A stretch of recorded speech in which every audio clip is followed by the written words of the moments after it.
What is up, everyone? This is Adderall. Welcome! This video is for those people who have not yet gotten the Revolution map pack and are wondering if the new map Die Rise is worth the $15. And as you can see from the title of the video, I'm just doing a comparison of Transit on Green Run and Die Rise, or One Giant Leap, whatever the game mode is called and whatever the map is called. One of them is which. Now, what I'm leaving out here is the default survival maps because they are just garbage. They're very small, not fun to play at all, and impossible to get like high rounds on due to the fact that they have no power weapons, no traps, no nothing.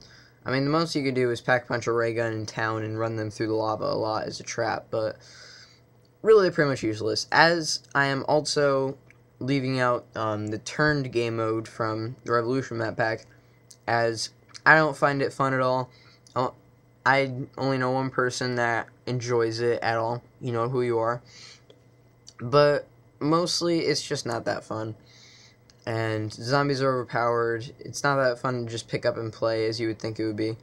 But that's not that big a deal because of Die Rise. Now, as I go down there horribly from knifing. Getting into it here. I'm just going to do 3 categories and kind of a conclusion of what I think. So, this should be on the bottom of the screen right now. If you want to skip to a category, I will.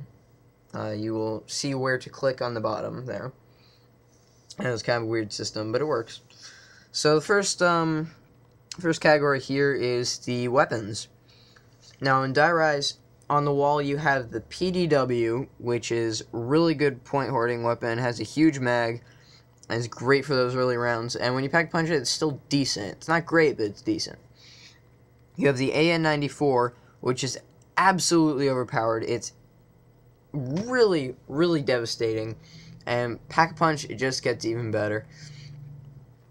As you get almost unlimited ammo, and like 3-hit kill on zombies till 30 or something crazy like that. So that helps out a lot. Now your buildable wonder weapon, as I like to call it, it's not really a wonder weapon because it doesn't run on 115, but it's the closest thing we got, so I might as well call it that. So that in this map is the Sliquifier, which shoots purple goop. It's a 1-hit kill on zombies, I believe, indefinitely. It can kill up to like 5 zombies at once. I don't know if it can do more than that. I know it does 5 at least because of the achievement. And it makes the floor all wet, and you can make the zombies slip around and just act like idiots, which is really fun. But that can help you out a lot if you're running a train and you get up in front of you, you trap, Sliquify, and you're free. But anywho. This map is really, really big, but I'll be getting to that. And a lot of the passageways are like one way, so it's kind of hard to go back and grab ammo. To compensate for that, I don't know if this is actually a thing or if I've just extremely good luck, but I have had a lot more max ammos than in any other map I've played. I don't know if it's actually programmed to have more, or, like I said, maybe I just got lucky. But that's my experience with it. Now in Transit, the only weapon you have in Transit that you don't have in Die Rise, sorry, I almost called it Die Rise. I haven't done that too much. Anywho, the only gun you have just in that is the jet gun, which is a piece of junk. It overheats after like 10-15 seconds of firing it. And it doesn't even kill a full train of zombies. It is just awful. Not to mention, once it breaks, you have to rebuild the entire thing. Now, it is easier to access the guns in the map because you can go back for ammo and all that, which you cannot do in Die Rise, which makes it challenging. But what you do have like all the time in Transit is your B32R, which is helpful. It's kind of your always weapon that you can always buy ammo for it because it'll always be right there. So it's a nice sidearm to have if your LMG or whatever runs out of ammo. So that's kind of nice that it's there, which is really convenient. I wish they had a gun like that in Die Rise, but they don't. which is kind of sad, but you know. Alright, moving on to the second category, which is perks. In Die Rise, they introduced a new perk called Who's Who, which allows you to leave your body once you're downed and gives you a second chance at life. You can either revive yourself or you could run for it and start anew. Now, if you let yourself die, you just pretty much become a respawned person that round. And you got your pistol, you got all your points. You don't have your perks or anything. But if you revive yourself, you get all your perks back besides Who's Who, and your guns and everything, which is really helpful. Also in this map, we see the return of a perk that was pretty new when Black Ops 1 ended, which is Mule Kick, which very surprisingly was not in Green Run. And, well, anyways, it's back. Also, PhD Flopper, the machine has been found. If you don't know about that, then go check it out. A lot of YouTubers have it up. Just search it. You can find it. Anyways, the machine's been found. It is unknown if we can buy it. Is most likely a no.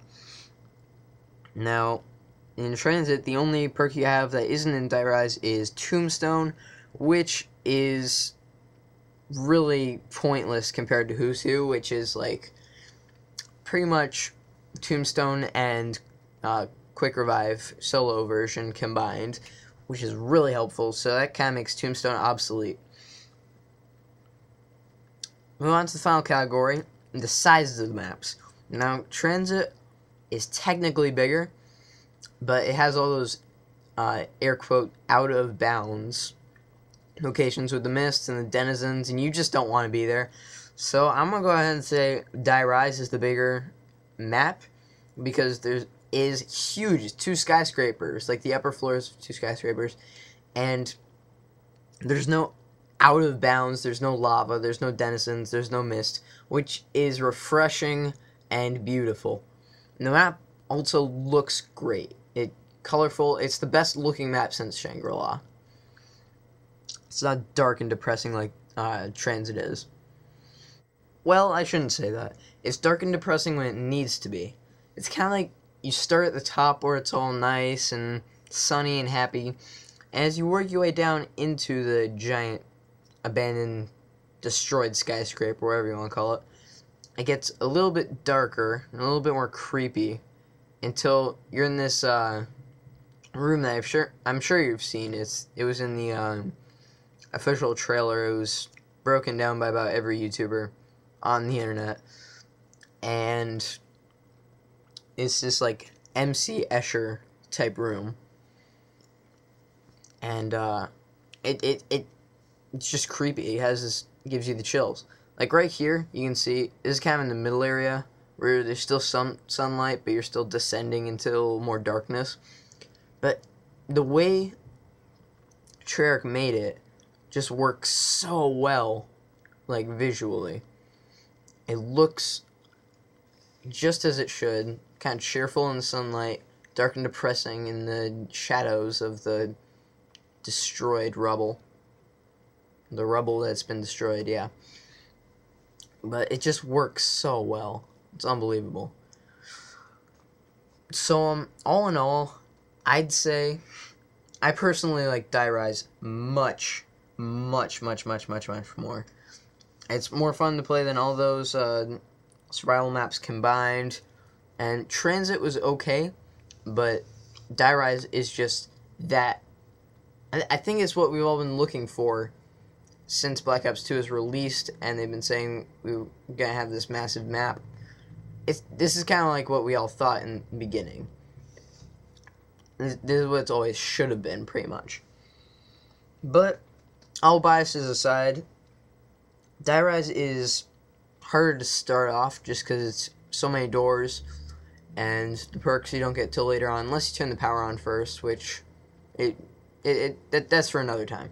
But you can get the power on first. That makes it a little easier, but besides that, it's really hard to start up. But it's better for high rounds, as the zombies seem to not get as tough, like as fast. And you got this liquefier as an actual wonder weapon still, instead of a piece of junk jet gun. And Transit is a bit more slow moving, but it's much easier to start off, and it's harder to get to high rounds because there's no wonder weapon or traps or anything like that. So anyways, yeah, 100% worth the $15 alone without the multiplayer maps or turned. So 100%, if you got the money, go out and get this map. You deserve it. So really hope this helped if you were on the edge. Make sure to comment, rate, and subscribe. And until next time, I'm Adderab. Peace.